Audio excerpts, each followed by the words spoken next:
Monsieur le Président, la fermeture brutale de la compagnie Aveos a eu l'effet d'un coup de masse pour 2 Jéromiens. Non seulement ont-ils perdu leur emploi, mais, comme ils se trouvaient en congé de maladie prolongé, Éric Gaudreault et Bertrand Fraser se retrouvent devant rien. À l'assurance-emploi, on leur a expliqué qu'ils n'auraient pas le droit aux prestations puisqu'ils n'étaient pas au travail au cours de la dernière année. Quant à l'assurance salaire dont ils bénéficiaient en congé de maladie, elle n'est plus en vigueur parce qu'Aveos a cessé de payer les primes à la compagnie d'assurance Sun Life. Une centaine d'employés d'Aveos en congé d'invalidité, comme eux, se retrouvent dans la même situation.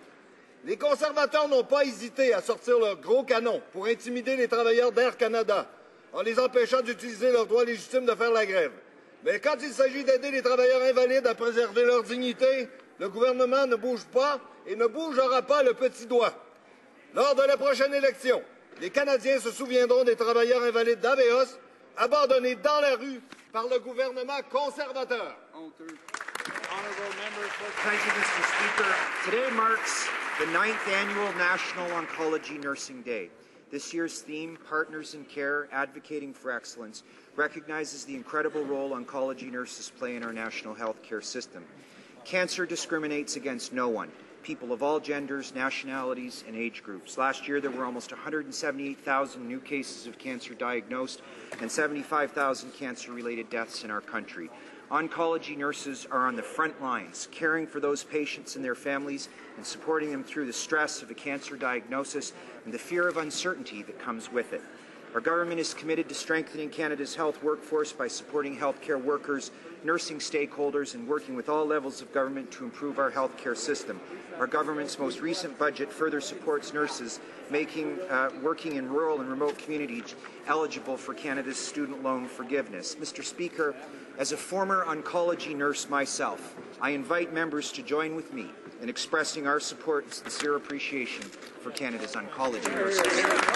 Canada, il y a 700 000 chômeurs canadiens de plus qu'avant la récession. Ce gouvernement veut éliminer près de 20 000 emplois au secteur public et couper 5,2 milliards dans les services. Et une étude publiée ce matin montre que ces coupeurs vont causer 40 000 pertes d'emplois supplémentaires dans le secteur privé. Alors, où est la véritable stratégie de création d'emplois? Qu'est-ce que ce gouvernement attend pour faire face à la réalité et mettre sur la table une véritable stratégie de création d'emplois?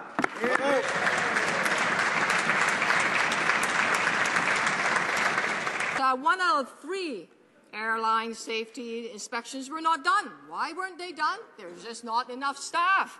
So even when air traffic is increasing by 4% this year, the Conservative is cutting $17 million from aviation safety and $60 million from Transport Canada. Inspectors will be cut. Air traveler safety will be at risk. How can the minister justify these dangerous cuts to inspectors that keep our planes safe? The Honourable Minister of Transport. Thank you, Mr. Speaker. She don't choose the right numbers, but for sure I will have more questions. For the moment, I will thank the Auditor General for his work, and we accept his recommendation. The Auditor General confirms that Canada has one of the safest aviation systems in the world. That's what he said today. My department already identified these shortcomings, and I can confirm that some of the recommendations are already in place, Mr. Speaker.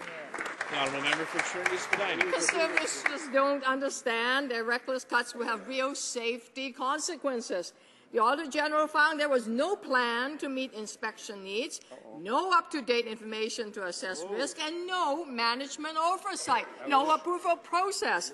And it took the minister sometimes 10 years to deal with emerging safety issues. 10 years. Will the minister clean up his department and stop these dangerous cuts? Hear, hear. The Honourable Minister of Transport. Mr. Speaker, we're always working to make air travel safer and as safe as possible. Our actions deliver results.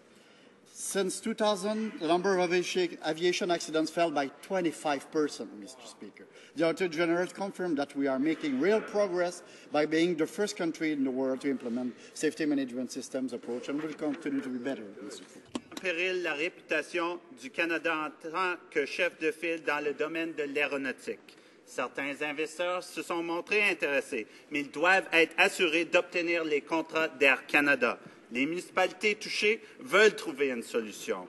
tout comme les gouvernements provinciaux. Alors, Monsieur le Président, ce gouvernement travaillera-t-il avec les municipalités, les provinces, Air Canada et les investisseurs afin de trouver une solution? Madame le ministre des Transports. Monsieur le Président, c'est bien sûr que nous sommes très désolés pour les pertes d'emplois que ces travailleurs-là ont vécues. Tel qu'on l'a dit précédemment, Air Canada est une entreprise privée, à même titre qu'Aveos. On est rendu, Monsieur le Président, que ce député voudrait qu'on gère les compagnies à la place des représentants des compagnies. On a présenté un avis légal qui confirme qu'Air Canada respecte les lois, Monsieur le Président, et on va laisser les gens d'Air Canada prendre leur décision d'affaires parce que c'est ce qu'on doit faire, Monsieur le Président. On est là pour favoriser une industrie aérienne en santé et sécuritaire. C'est ce qu'on va faire, Monsieur le Président.